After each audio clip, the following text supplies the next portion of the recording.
వికారాబాద్ జిల్లా లగచర్ల ఘటనపై ప్రభుత్వం తీవ్రంగా స్పందించింది. అభిప్రాయ సేకరణకు వెళ్లిన అధికారులపై దాడి కేసులో 55 మందిని పోలీసులు అదుపులోకి తీసుకున్నారు. అలాగే దుద్యాల, కొడంగల్, బొమ్రాస్పేట మండలాల్లో ఇంటర్నెట్ సేవలు నిలిపివేశారు. లగచర్లలో పోలీసులను మోహరించారు. ఫార్మాసిటీ ఏర్పాటుకు స్థల సేకరణ కోసం వికారాబాద్ జిల్లా దుద్యాల మండలం లగచర్లలో నిన్న ప్రజాభిప్రాయ సేకరణ సభ నిర్వహించారు. ఫార్మాసిటీకి భూములు ఇచ్చేందుకు సిద్ధంగా లేని గ్రామస్తులు కలెక్టర్ సహా అధికారులపై కర్రలు, రాళ్లతో దాడి చేశారు. ఈ దాడి నుంచి అదనపు కలెక్టర్లు తప్పించుకున్నారు. కలెక్టర్ అధికారుల కార్లను రైతులను ధ్వంసం చేశారు. ప్రత్యేక అధికారి వెంకటరెడ్డిని పట్టుకుని కర్రలు, రాళ్లతో దాడి చేయడంతో ఆయనకు తీవ్ర గాయాలయ్యాయి. వారం నుంచి తప్పించుకున్న వెంకటరెడ్డి పొలాల వెంట పరుగులు పెట్టారు. ఆయన్ను కాపాడేందుకు ప్రయత్నించిన డీఎస్పీ శ్రీనివాస్ రెడ్డి పైన రైతులు దాడి చేశారు. దీంతో గ్రామంలో ఉద్రిక్తత పరిస్థితి నెలకొంది. దాడిని ప్రభుత్వం తీవ్రంగా పరిగణించి క్రమంలో దాడికి పాల్పడిన 55 మందిని గుర్తించిన పోలీసులు వారిని అరెస్ట్ చేశారు. గ్రామంలో ఎలాంటి అవాంఛనీయ సంఘటనలు జరగకుండా భారీ బందోబస్తు ఏర్పాటు చేశారు.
వాళ్ళు ఏం చెప్పిండ్రు, రాత్రి డప్పు పెట్టి చాటించిండ్రు. ఏమని?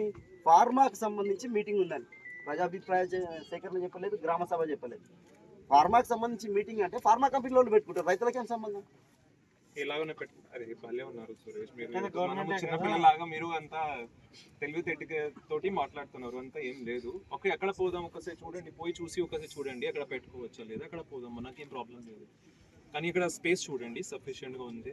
మళ్ళీ స్పేస్ సఫిషియెంట్ గా లేదు, ఎండ ఉంది, మేము రాము కూర్చుంటాము. 3 చెట్లు ఉంటాయి, సరే ఆర్ఐకి మాట్లాడండి, సఫిషియెంట్ గా ఉందా చిన్న